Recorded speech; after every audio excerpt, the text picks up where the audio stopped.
सद्दाम हुसैन को जहां कुछ लोग एक तानाशाह और विलन मानते हैं, वहीं कुछ लोग के लिए सद्दाम हुसैन एक हीरो है। सद्दाम हुसैन इराक का एक तानाशाह था। उसने हजारों लोगों को मारा और वेपन्स ऑफ मास डिस्ट्रक्शन बना रहा था। इसलिए अमेरिका और उसके अलाइज ने इराक में इन्वेड किया और सद्दाम को पकड़कर लीगल कोर्ट ट्रायल किया और उसे फांसी दे दी गई। जनरली लोगों को यही थ्योरीज पढ़ने को मिलती हैं, पर यह सारी रिपोर्ट बनाई किसने है? ये सारी इन्फॉर्मेशन, ये सारी थ्योरीज कहाँ से आ रही है?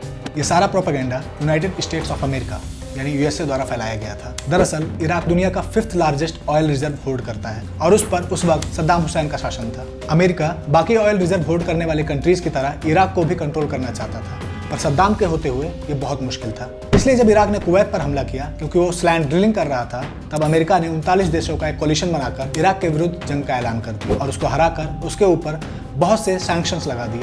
उसमें से एक ये भी था कि इराक एक फिक्स्ड नॉमिनल डॉलर पर बैरल के रेट पर ही ऑयल बेच सकता है। इस वजह से इराक को काफ़ी दिक्कतों का सामना करना पड़ रहा था और इससे तंग आकर उसने डॉलर की जगह यूरो में ट्रेड करना शुरू कर दिया।